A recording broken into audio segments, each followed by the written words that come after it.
Hi everyone, my name is Elio and I am a quest designer here at Big Bad Wolf Studio. And my mission as a quest designer here is to turn creative, gameplay and narrative intentions into concrete moments of gameplay. Today we're here to talk about the game Piliers, the tenets, the guidelines that everyone on a team needs to keep in mind to work in the same direction and deliver the game we want to deliver to the player.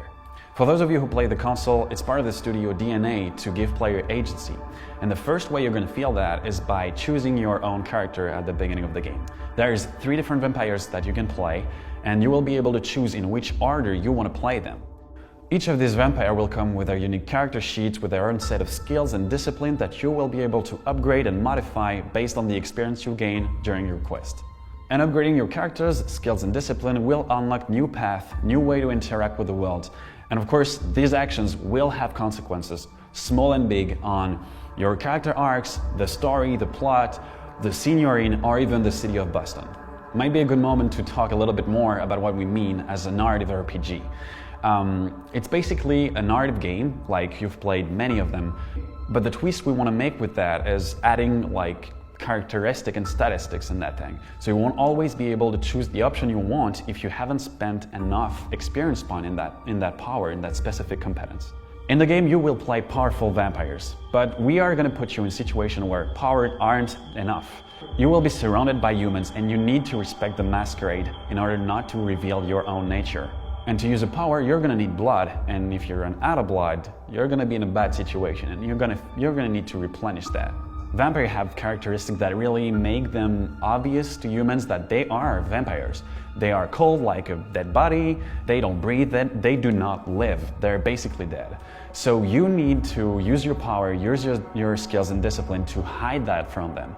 And the core of the game is social interaction. We're going to have you talking to a lot of people because we're going to put you in scenes where you will be surrounded by humans. You're going to be smart, you're going to need to hide yourself in the shadows and blend yourself in. And in many ways you could say that dialogues are the combats of our game, Vampires the Masquerade Swansong. So as we stated before, you have a character sheet with a lot of statistics in it. And every NPC you will find in the game will have their own character sheets, and you will be fighting with these statistics whenever you'll be talking to them.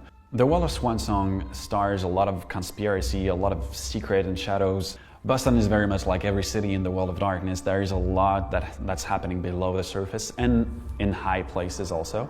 The Boston you will meet when you will start the game is in kind of a crisis. There is like a problem in the blood supply.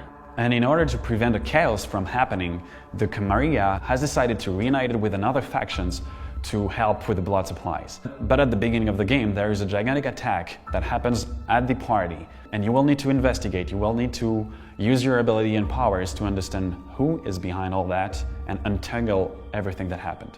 We really wanted Swansong to be a true adaptation of what a World of Darkness video game could be. So it means, of course, that some mechanics are different to apply to video games, but the core of the experience is the same. You're going to be playing powerful beings set in very complicated intrigues and political plots. You're going to be able to use your powers, but you're also going to be limited by the world you're in and the humans surrounding you, and you're going to have to be careful about that. And it is a world where every action you'll take will have consequences on the world. So I think that's all for today. Thank you for tuning in. There will be more videos to come, but if you want to learn more about the project, do not hesitate to follow us on social media, Facebook, Twitter, Instagram @Vampire Swansong. Thank you and goodbye.